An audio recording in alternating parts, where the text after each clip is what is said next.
Hi, good day, class. This is our final week before spring break, and I just wanted to hit on the women chapter, which is chapter 13, before we left off. I posted a YouTube link explaining the three waves of feminism, so please make sure that you watch that. Next thing is I want to hit upon some important issues dealing with this chapter. Well, why are women still a minority group? Numerically, women are larger than their counterparts, which are men. But if you look at history, you will find they have suffered from an unequal status. For example, a woman could not refuse her husband's sexual relations. A woman for a long time, almost up until the 1900s, could not even own property.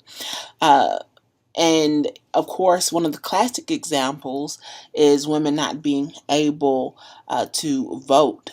So, if you look at it in that context, women definitely represent a minority group. They definitely have a very specific gender culture. One of the um, interesting things about why women are unequal. Well, some theories trace it back to biology. Uh, Men are more aggressive, they're stronger. Some theorists, excuse me, would say, hey, well, these differences between men and women have been greatly exaggerated.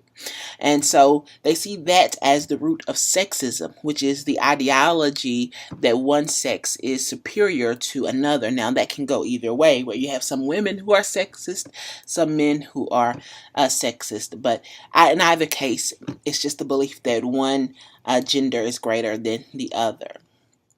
When it comes to women and other minority groups, this is a great place to transition because many of the other issues that we'll talk about in this class, such as racism, classism, sort of combine when it comes to women as a minority group. With the first wave of feminism, what you'll see from that little video is that early feminists such as Susan B. Anthony, Alice Paul, they were abolitionists, which means they fought for the end of slavery. They fought for equal rights. But they were also upper middle class women. The first wave of feminists in the U.S. actually used to recruit immigrant women and prostitutes to help them with their cause of suffragists, which is the movement to help get women the right to vote. Each wave of feminist movement, from the first wave to the second wave to the third waves, represented a different issue that women were facing in their era.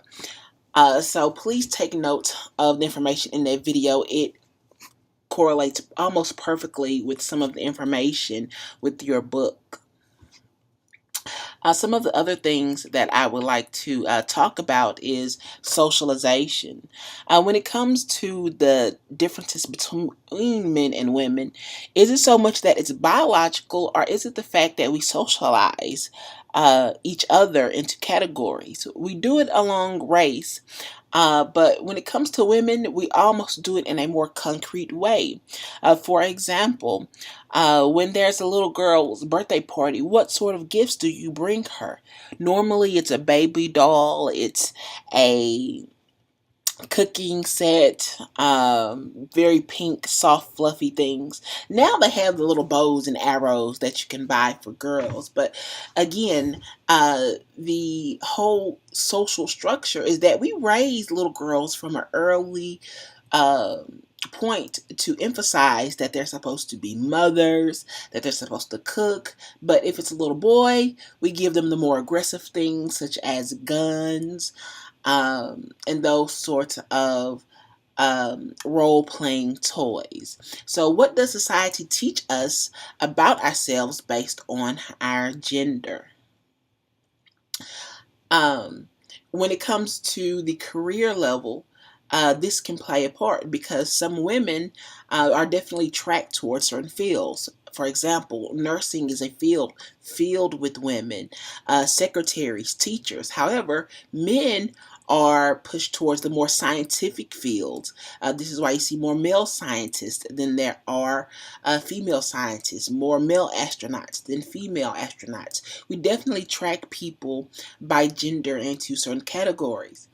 And even with that, what you will find is that some women can only elevate to a certain height in a career field. For example, when you go to a school, what you will tend to notice is that there are a lot of female teachers, but male principals, but principals are almost consistently male.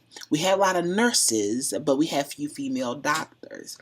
That's an example of the glass ceiling where we only allow women to reach a certain height in our society.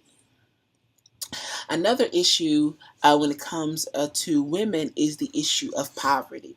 When it comes to the face of poverty, women actually more than race or religion or any other sort of minority background, are the true face of poverty. And that's because one of increasing divorce rates. And even though women across some racial and ethnic lines enter college at a higher rate than men, what you find is that women earn about 82%, 82 cents to every dollar that a man makes. And that's because of difference in education, or the difference in what we value as far as the jobs and occupations for women. And the second aspect of that is things like when a couple is married, more than likely they'll pursue the male's career. So they'll follow the man's or the husband's promotions more than they would the woman. And some women actually, because they tend to, um, because they tend to, excuse me, um, hold off their career to raise their children, they might not go to the same level as a man. And that definitely deals with something in sociology that we call the second shift. And that's basically all the work that even a woman does after they work their regular wage paying job. Most of the times, what studies have found is that when it comes to house duties, men and women take on different levels where the majority of the housework then falls onto the woman. And so the women end up doing what we call a second shift even after they work their regular jobs. In addition to that, um, another issue when it comes to the feminization of poverty is the divorce rates. More than likely, what you will see is that women become the caregiver of the children. Because remember, women are stereotyped as the nurturing, the loving, the one that's supposed to look after her children. And so, more than likely, a judge will give the woman primary custody. And what you see happen after a divorce is that women will find less expendable income because they have to provide more for their children, whereas the man, his expendable income, his extra income, will typically increase after a divorce, or his financial situation will tend to improve. So divorce definitely has had a huge impact on women. Uh, Outside of that, let's see what other issues I want to discuss. Oh, um, starting with the first wave of feminism in the U.S., uh, it wasn't really until the late 60s, the second wave of feminism, all the way up until the third feminism, that women of color, or African American women, Hispanic women, Asian women, really began to be seen by the feminist movement. A key aspect of the early feminist movement is that the majority of them were white, upper middle class women. And so many women of color, or women who came from different class lines, actually felt excluded by the feminist movement because even though they were working towards all women goals, there was a cultural aspect that was missing. So women like Alice Walker, Amina Matthews, some Chicana women as well, really began to touch on issues that the Christian white feminist movement missed on, and that was issues of lesbianism, issues of race and how that impacted gender, issues of class and how that impacted gender, different socioeconomic background. And even when you look at it on an international level, the third wave of feminism is sort of seen as sort of a postmodern, post structural view of women, where women no longer try to be restricted by certain gender roles, meaning just be the housewife, just being a heterosexual woman, just being a Christian woman.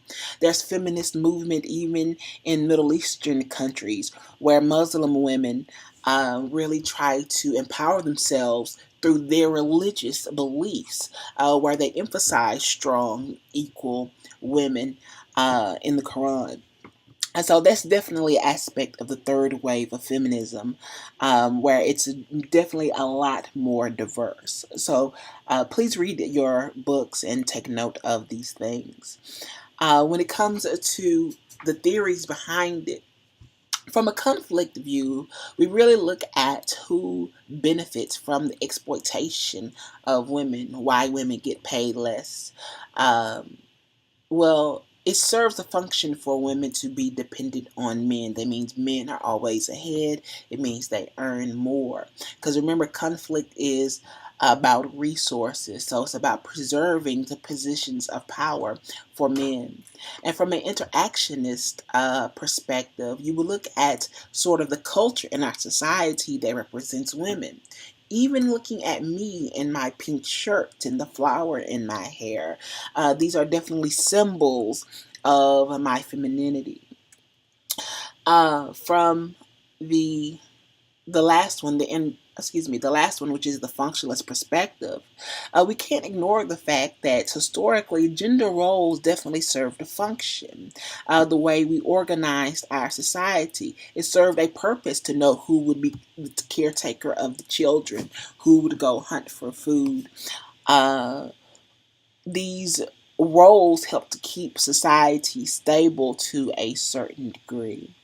All right, so that's basically the summary of what I wanted to talk about concerning the feminist movement. But again, your book goes into more depth, but I just want to hit on it before we left off on spring break. Please enjoy, be safe. I might post a quiz, but it won't be due until after spring break.